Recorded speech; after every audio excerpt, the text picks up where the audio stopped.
गया शहर के गांधी मैदान से हिंदुस्तानी अवाम मोर्चा के द्वारा डॉक्टर भीमराव अंबेडकर के महापरिनिर्वाण दिवस के 66वां पुण्यतिथि के अवसर पर श्रद्धांजलि मार्च का आयोजन किया गया।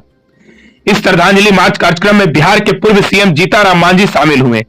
यह श्रद्धांजलि मार्च गया गांधी मैदान से निकलकर काशीनाथ मोड़, सिविल लाइन, समरालय होते हुए अंबेडकर पार्क पहुंची, जहां बाबा साहेब डॉक्टर भीमराव अंबेडकर के प्रतिमा पर पूर्व सीएम जीतनराम मांझी के साथ हम पार्टी के नेताओं ने माल्यार्पण कर श्रद्धा सुमन अर्पित की।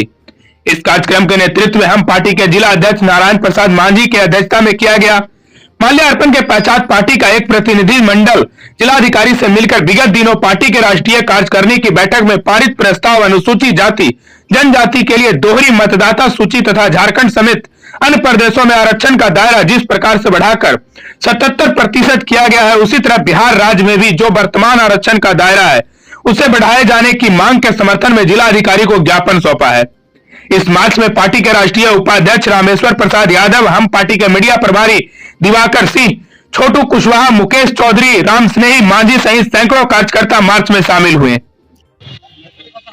बाबा भीमराव अंबेडकर साहब दलितों, पीड़ितों, उपेक्षितों और संविधान के बहुत बड़े संरक्षक रहे। आज उनकी पुण्यतिथि है।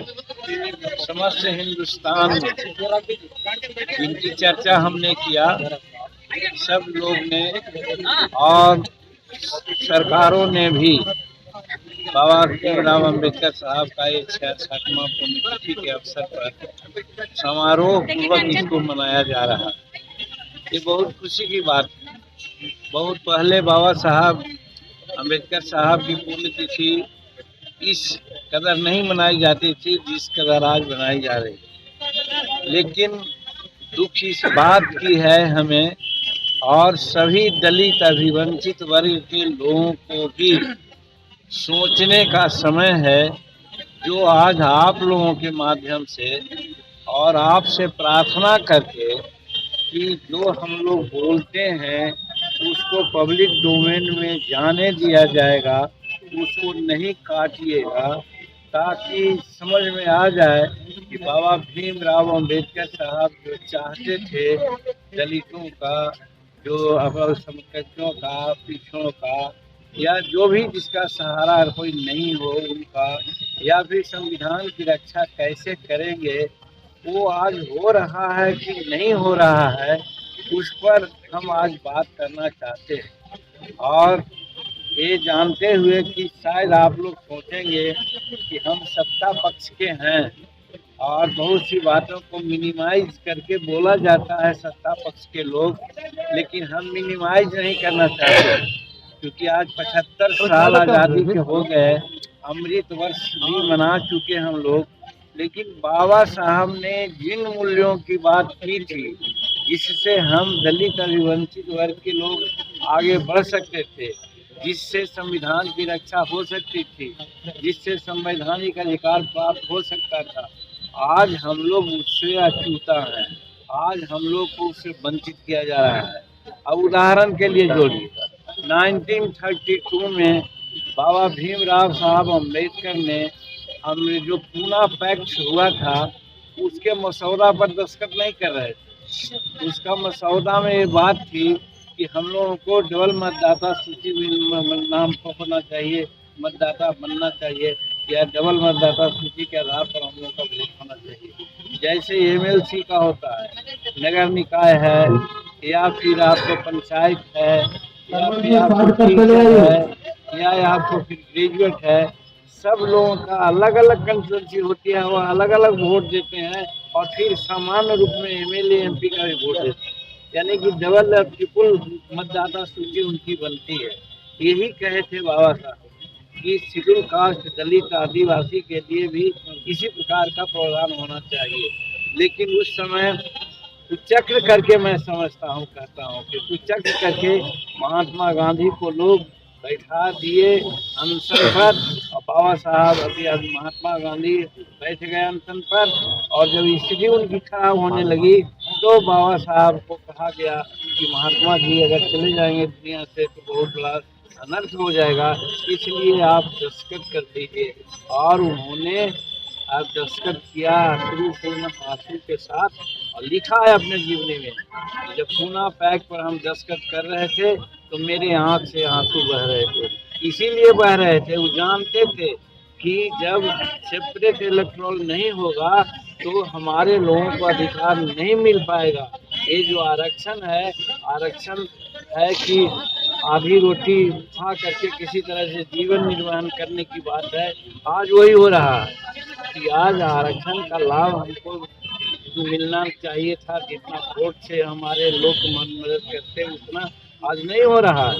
इसीलिए आज के इस पुण्यतिथि पर हम आह्वान करते हैं कि 1932 के जो हमारा मसौदा था पूना पैक्ट का, उसमें जो बात थी कि सेपरेट इलेक्टोरल शेड्यूल कास्ट आदिवासियों के लिए बने, वो बनना चाहिए, मैं मांग करता हूँ। और दूसरी बात, हमारे विकास में सबसे बड़ी बाधा है शिक्षा।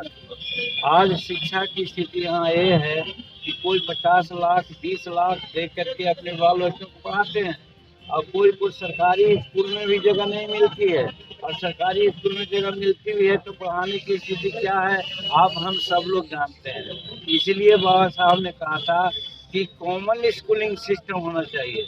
आज झारखंड को धन्यवाद देते हैं, झारखंड ने कर दिया कि एक तरह की शिक्षा होगी। ये नहीं होगा कि बोर्ड की शिक्षा अलग होगी, सीबीएसई की शिक्षा अलग होगी और लोगों की शिक्षा अलग होगी। इससे होता है क्या कि अलग अलग ढंग के मेरिट बनता है और सीबीएसई करने वाले लोग आगे नौकरी प्राप्त कर लेते हैं। तो इसीलिए बाबा साहब ने कॉमन स्कूलिंग सिस्टम की बात की थी और कहा था कि राष्ट्रपति का बेटा हो या भंगी का संतान, सबको शिक्षा एक समान। आज 75 साल हो गया, अमृत वर्ष मना लिया, लेकिन न तो इलेक्ट्रोल मिला और न तो हमको कॉमन स्कूलिंग सिस्टम मिला। ये बाबा साहब के स्वप्न था, इसको हम लोग को पूरा करना चाहिए। तीसरी चीज, संविधान पर आज किस प्रकार से प्रहार हो रहा है कि जो शेड्यूल कास्ट शेड्यूल ट्राइब के लिए मिला था आरक्षण, उस समय 16% मिला था, जबकि सार्वजनिक क्षेत्र में यानी सरकारी क्षेत्र में 70-80% सेवाएं थी।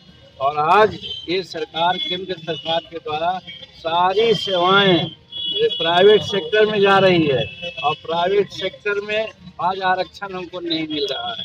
इसका मतलब हमारा आरक्षण को काट दिया जा रहा है, विखंडित किया जा रहा है, संविधान को नाश किया जा रहा है। तो आज के दिन में बाबा पुण्यतिथि के अवसर पर हम लोगों को सौगंध और शपथ लेना चाहिए कि इसके लिए भी हम लोगों को प्रयास करना चाहिए कि जिसकी जितनी जनसंख्या भारी मिले उसको इतनी हिस्सेदारी की बात होने की थी। आज समय आ गया है हमको लड़ने का और हमको करने का। इसके लिए चाहे जातीय जनगणना का मामला हो या और भी हो, हमको संविधान का वो जो है 49.5% वाली जो बैरियर है उसको तोड़ करके आज कम से कम 80% शेड्यूल कास्ट, बैकवर्ड, अति पिछड़ा, इस सब के लिए आरक्षण का दायरा बढ़ाना चाहिए।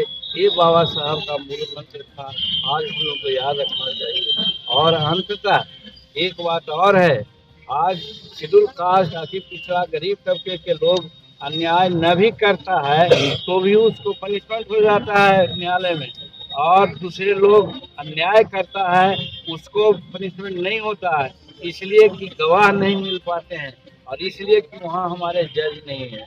इसलिए उच्चतर जो न्यायालयों में, यानी कि न्यायिक सेवाओं में शेड्यूल कास्ट, शेड्यूल ट्राइब, अति पिछड़ा वगैरह के लिए आरक्षण होना चाहिए।